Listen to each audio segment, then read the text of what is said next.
What is going on, everybody? Today we're finally going to be working on the Shelby. Signed up for a track day and yeah, need some things done.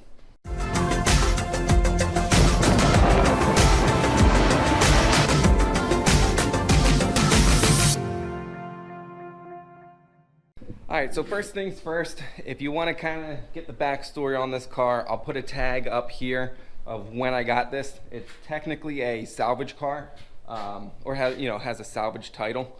Because of the damage here, I already body worked it. I did a video on that, but they ended up cracking. You see how the splitter's cracked, or lip, whatever you want to call this piece.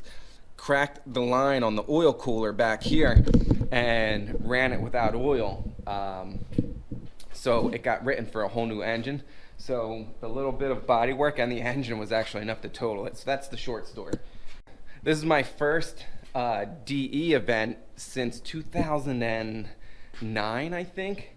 It's now 2021, so what's that, 12 years. So in a weird way, I'm actually a little bit nervous for two reasons. First time I've been on a car with street tires, and it's not gonna have a lot of downforce and grip that I'm used to. You know, I'll ease up to the car's capability, but I don't want to go out there and like overdo it right off the bat. Second thing is the reason the car went off and had that little bit of damage in the front was because the ABS was acting up on this thing. I talked to the previous owner and he had a few issues with the ABS throughout the time he owned the car. It would kind of work, it kind of wouldn't work. They were never really able to figure out what's going on, and the ABS acted up, which is why he ended up going off track. So the last time this car was on track, driven fast, the ABS was just doing whatever. So that's kind of got me a little bit nervous. Now, I am used to no ABS with this thing, but the problem is that always has no ABS, where this one, you know, sometimes the ABS works, sometimes it doesn't. So we'll kind of see. I was talking to, I'll put his Instagram handle down here, Honey Badger. He's got a GT350 and tracks it quite often. He was saying one of the things that could make the ABS, act up a little bit is the Magnum Ride wires sometimes can kind of get loose or something. So if we hop down here, where the wires coming out of the Magnum Ride, see how there's a mark on the, oh, my finger's making a shadow, right there on the sway bar end link from this connection on the Magnum Ride wire. See how there's no room right there? And this wire, when the suspension moves up and down, is kind of just hanging here, right where this kind of wants to travel. So I'm glad he kind of mentioned that. So I'm obviously going to have to tidy that up, get that out of the way. Could be the issue, could not be. The other thing I figured out is I took the brake pads off of this, and there were already DTC 60s on it, which is good because I'm familiar with that brake pad. I run DTC 70s on that car. So the 60s, all right, they seem to be on there working fine, so I'll just kind of keep those for now. A few other things I got to do. I have to put so there's the splitter. That's the belly pan right there. So like belly pan and splitter have to go on, and the diffuser, I put it under it. This will be an easy install. Put the diffuser on it as well. And then this thing, even though it's a GT350, the previous owner, I'm pretty sure this is all GT350R Aero, or at least replicas of the R Aero. So it's got, probably a little bit of downforce, but I don't expect anything special. Only other things I'll be doing, I did get a 4-point harness for it, because it does have the Watson roll bar in here. The harness will be nice just because it'll kind of keep me planted in the seat, give me a little more consistent feel. And then I do want to put an extinguisher either in front of the seat, but I'm probably going to modify. So you can see this bracket right here. I honestly don't know who makes this, but it's a good hook-in point for the lower lap belts to those eyelets right there. It looks like it's at least 3/16 steel, so plenty strong. This is where you would put the shoulder belts, but I don't recommend it because it puts a really weird angle and stress on the seat if you ever get in an accident. So obviously going to the roll bar. So what I'm probably going to do is like chop these off, make a bracket off of this, and have the fire extinguisher right here rather than in front. One last thing to note is this car already has these brake deflectors on it, so when the air comes through this tube or the splitter tunnel, you know, you got airflow coming up this way, it kind of hits this and goes into the brake hat to keep the brakes cooler. If you notice, this tab is backwards, and you can see whoever put it on had to bend it so this tab wouldn't hit these wires. They got them reversed, so this, I just got to swap sides on these so the tab comes forward to help kind of channel the air out into the rotor. Oh, and very last thing I'm going to do is actually take the AIM Solo, which is actually already out. So the Solo normally sits there, and my Smarty Cam, and plug it into this car. I have the OBD2 set up, and this car, it even has like ride height sensors already on it and everything, so I'm kind of excited to see what data this car will give me from the factory. Be pretty neat. All right, so enough talking. Let's kind of knock out some of this work and get it ready for track day. All right, so I tidied up the front. You can see that I swapped the brake deflector. So now this little flap coming forward will help channel the air to the rotor. I did end up measuring all the holes and made a 3D print of just the flap part. The main reason I got this car was to kind of use it as a development vehicle. We already have a wing kit and a trunk for the S550 chassis. The GTs, we have canards and a splitter kit for the 15 to 17s. So, you know, one of the things, we're definitely going to develop our aerodynamic parts. And one of those things that kind of crosses is these brake deflectors. So I could probably make something out of carbon with a little more shape to kind of scoop the air. And hopefully this shows up well enough. But you can see when the air kind of comes through and hits this, it just kind of hits the spindle a little bit more than, you know, going into the rotor hat and through the rotor vanes. So that might be something worth developing, is like a nice carbon brake deflector that just kind of directs the air much better. But for now, that's better than nothing. Brakes are in. Oh, the wires. Rerouted the wires. I couldn't quite figure out how they go. The other side wraps around the back of the strut. You can see how tight it is between the strut and the sway bar end link, and I pointed out earlier, like the mark on it was definitely hitting and tugging on this MagneRide, the sensor, the wire. The other side goes around the back, but the way these little clips are, it just wasn't really working out, so zip tie it is. Nothing wrong with zip ties, especially on a track car. All right, let's move on to the front splitter. Like I just mentioned, we want to develop a splitter for it. This is the carbon fiber lip from our S550 chassis. I'm going to kind of cut this up to make a plug, to make a mold for a lip that attaches to the bumper in a way to kind of fill the gap to get the splitter lower to the ground. So for now, first track day, we're putting the old stuff back on. It's a little bit cracked up. Nothing that a little bit of glue or zip tie stitches, you know, can't fix to make it at least ready for the track. All right, so here's the factory belly pan and lip. What's pretty cool, this is actually pretty neat that it has these tunnels right here built into it.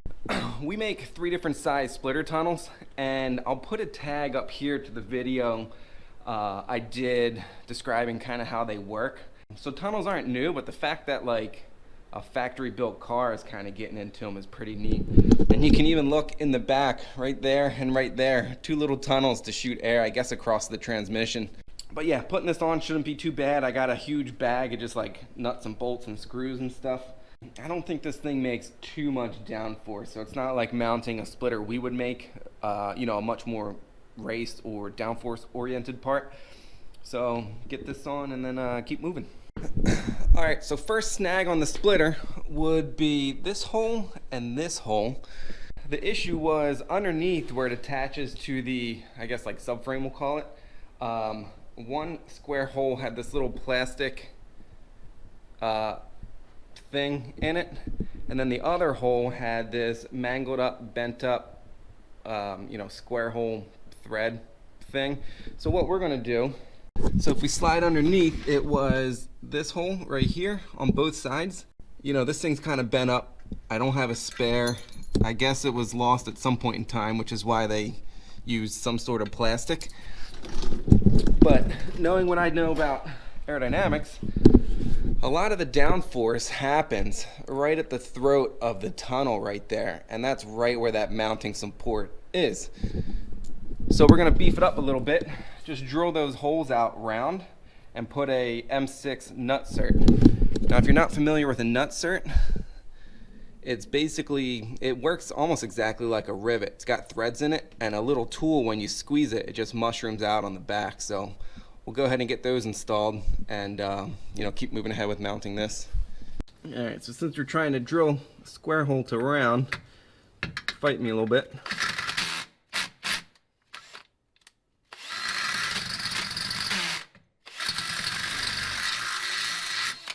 Really didn't make it too much more round. Oh, it's the wrong drill bit.